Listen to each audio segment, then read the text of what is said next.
For 10 years, Dominick Cruz went undefeated.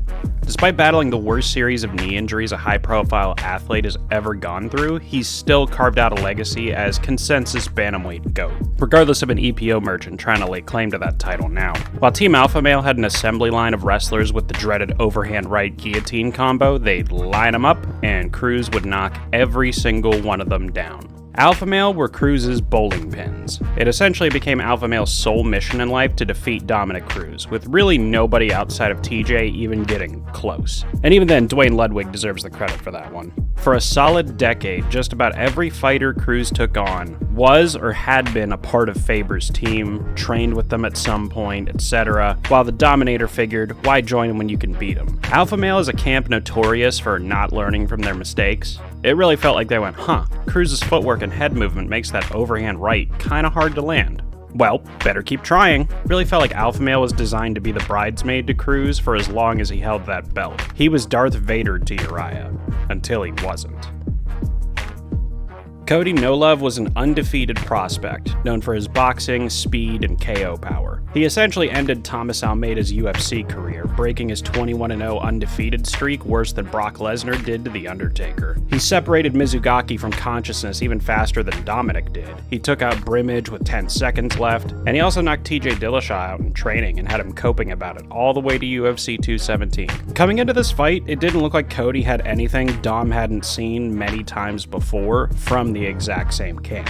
Said by the man himself, "I beat the guy that taught you everything you know, badly. What do you think I'm gonna do to you?"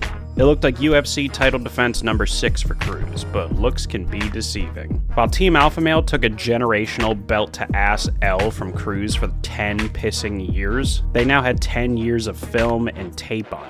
Said again by Dom, "What camp has ever fought someone as much as Faber's camp has fought me? It may have taken 30 plus rounds, but their team now had a knockout artist with lightning fast hand speed, being essentially molded into the ultimate Cruz destroyer. Basically from the time he was in high school." Fight started out just about dead even all the way to the striking count. Cody came in with the game plan of abandoning his guard and crowding Cruz's footwork. He knew Cruz didn't have the power to punish him for this strategy, and Cody was also fast and powerful enough to present a real threat to him. Fight in a phone booth, punish over extension, don't do anything crazy, wait for Cruz to come in, and rely on your lifeline of boxing. Cruz came in looking to go the distance, adjust on the fly, utilize his jab and leg kicks, and avoid the power shots. But the big X factor a lot of people were missing about this fight, myself very much included. For this one fight, and literally no others, Cody Garbrandt was extremely well scouted. I mentioned earlier Cody had been targeting Dom since high school, and it was very apparent. A big moment in this fight was the takedown. This wasn't someone getting muscled down or anything, this was literally just perfect timing and knowing exactly where Cruz's position would be at that moment, based on his tendencies. Cruz landed some shots here and there, but there was never a sense of him pulling away with the fight like there usually was. It felt like Cody was the one getting comfortable, while Cruz was still figuring out how to fight the guy. Round 2 was more of the same. Rather than pressuring and hunting for the knockout like most people that fought Cruz did, and like everyone figured Cody would, he backed up a lot in this fight. He played the matador and essentially made the champ the bull. It's funny, the role of the bull is normally for the guy that hits harder, so this change up in strategy was interesting. Another big moment in this fight was this exchange. Cruz gets cracked, gets visibly frustrated, and then starts swinging back. He hurts Cody this time, but this seeing red and swinging back thing would come back to hurt him badly later on. Watch Cody's footwork throughout this fight. He absolutely refused to let Cruz get an angle on him. He essentially told Dom, "We're fighting face to face all fight." Cody had the movement to make this strategy work and the power to hurt Cruz for simply entering the pocket. He wasn't looking for a TKO, he was swinging for the fence when he got an opening. I feel like Dom got more done that round, but there's still a long way to go. Round 3 opens up with a head kick from Cody, and this is where the problem really started for Dom. He gets tagged twice in this exchange, and for some reason, I assume Dom's ego, he kept staying in the pocket with Cody. Cruz will talk about this later on, about getting hit hard and then kind of seeing red, so to speak, and it's the big thing that cost him his title. It was absolutely a headbutt that caused the...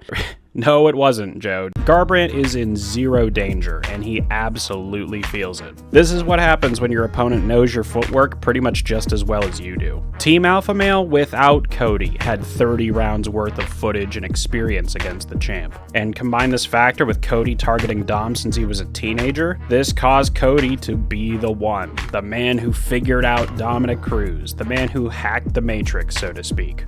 Neo, if you will. Cody came in with the counterpunch, and Dom is the one that's having a hard time adjusting. Eventually, Dom decides to stand and trade again, and Cody scores a knockdown. This can't be a situation where Cruz stays in the pocket and tries to land combinations. He's got to be one and done. But especially after that knockdown, it felt like he was completely willing to deviate from the game plan, all the way up until round 5. Big shot by Dominick, but again, he tries to stay in the pocket, and Cody embarrasses him with head movement. Trying to box in the pocket with Cody no love is certainly a decision. And let this be a lesson to any of you up-and-coming fighters out there. Fighting with your ego often gets you knocked out. Next round, Cody opens up with a leg sweep and the old jogging in place technique. Lethal. Here's the point when the fight gets away from Cruz. He's doing a good job switching stances, even lands a good combination, but again stays in the pocket, and Cody makes him pay badly. Does Cruz have all-time recovery and endurance? Holy smokes. This knockdown was massive for Cody. The champ was already short on options. He couldn't stay in the pocket, he couldn't outbox Cody or beat him with his speed. And now with the knockdown in round 4, Cruz's primary method of winning, decision, was also off the table. Dominick now had 8 minutes left to find a knockout before he lost his belt.